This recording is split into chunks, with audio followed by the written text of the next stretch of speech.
Aku berlindung kepada Allah dari godaan setan yang terkutuk dengan menyebut nama Allah yang Maha Pengasih lagi Maha Penyayang. Kemudian Tuhannya memilih dia, maka dia menerima taubatnya dan memberinya petunjuk.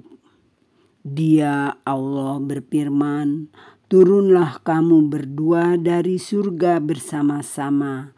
Sebagian kamu menjadi musuh bagi sebagian yang lain. Jika datang kepadamu petunjuk dariku, maka ketahuilah, barang siapa mengikuti petunjukku, dia tidak akan sesat dan tidak akan celaka. Dan barang siapa berpaling dari peringatanku, maka sungguh dia akan menjalani kehidupan yang sempit, dan kami akan mengumpulkannya pada hari kiamat dalam keadaan buta.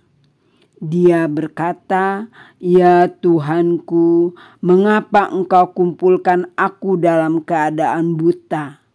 Padahal dahulu aku dapat melihat. Dia Allah berfirman, demikianlah dahulu telah datang kepadamu ayat-ayat kami dan kamu mengabaikannya. Jadi begitu pula pada hari ini kamu diabaikan. Dan demikianlah kami membalas orang yang melampaui batas dan tidak percaya kepada ayat-ayat Tuhannya.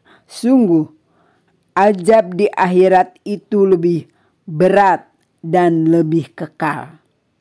Maka tidakkah menjadi petunjuk bagi mereka orang-orang musyrik berapa banyak generasi sebelum mereka yang telah kami binasakan, padahal mereka melewati bekas-bekas tempat tinggal mereka. Umat-umat itu sungguh pada yang demikian itu terdapat tanda-tanda kekuasaan Allah bagi orang-orang yang berakal. Dan kalau tidak ada suatu ketetapan terdahulu dari Tuhanmu, serta tidak ada batas yang telah ditentukan, ajal pasti siksaan itu menimpa mereka. Maka sabarlah engkau Muhammad atas apa yang mereka katakan dan bertasbihlah dengan memuji Tuhanmu sebelum matahari terbit dan sebelum terbenam, dan bertasbihlah pula pada waktu tengah malam dan di ujung siang hari agar engkau merasa tenang.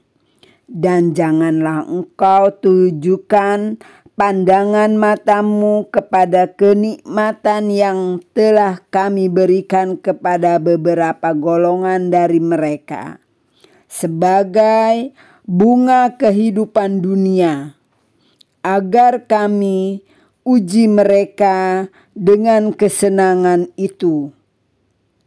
Karunia Tuhanmu lebih baik dan lebih kekal.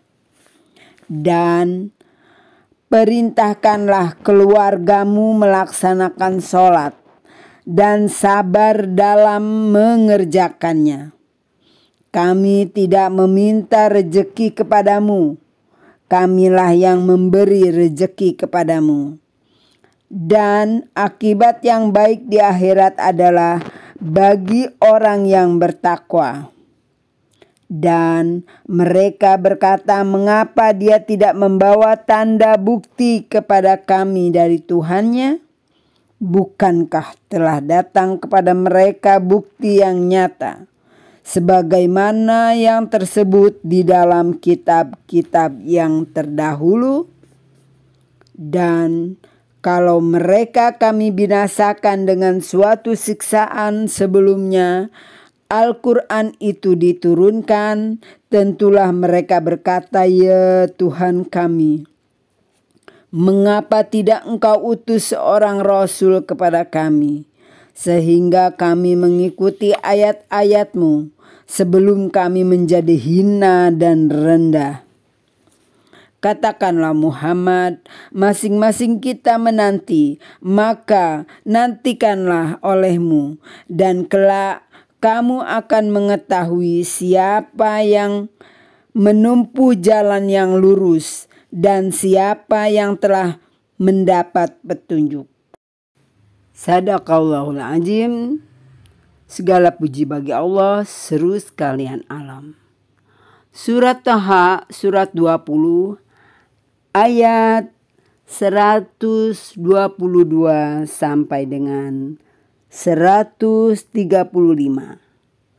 Assalamualaikum warahmatullahi wabarakatuh.